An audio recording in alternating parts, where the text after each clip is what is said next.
सूरज चंदा सागर पर्वत भीगी भीगी सी है रातें भीगी भीगी यादें भीगी भीगी बातें भीगी भीगी। বলিউড সিনেমায় হিন্দি গান গেয়েছেন বাংলাদেশের কয়েকজন শিল্পী। তাদের গানগুলো পেয়েছে জনপ্রিয়তা। গানের যে কোনো কাঁটাতার বা সীমানা নেই প্রমাণিত হয়েছে বারবার। বলিউডে প্লেব্যাক করা শিল্পীদের তালিকায় প্রথমেই রয়েছে রুনা লায়লার নাম।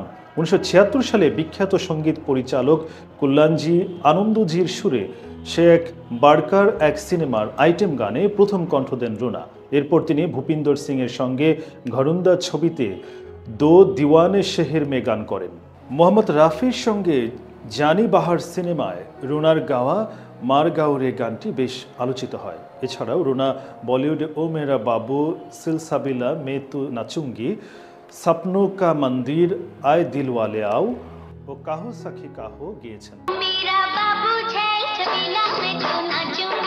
বাংলাদেশের আরেক জনপ্রিয় কণ্ঠশিল্পী প্রয়াত ইন্দ্রকিশোর প্লেব্যাক করেছিলেন আর.ডি. বর্মনের সুরে।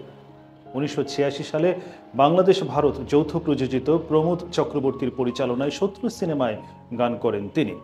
গীতিকার মজরু সুলতানপুরীর লেখা সুরজ চান্দা মে তেরি বিসমিল হো গান দুটি মুগ্ধ করেছিল শ্রোতাদের।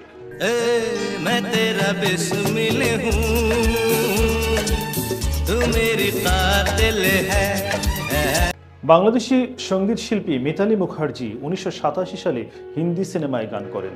বাপ্পি লাহিড়ির সুরে রাজ সিপ্পির পরিচালনায় সত্যমে জয়তে ছবিতে তো জান সে প্যারা হায় প্লেব্যাকটি করেন তিনি। ভূপিন্দর সিংকে বিয়ে করে মিতালী বর্তমানে ভারতে বসবাস করছেন। বাংলাদেশে মাহফুজ আনাম জেমস 2005 সালে বলিউড সুরকার প্রীতমের সুরে অনুরাগ বসুর পরিচালনায় গ্যাংস্টার সিনেমায় ভিগি ভিগি রাতে গানে প্রথম কণ্ঠ দেন।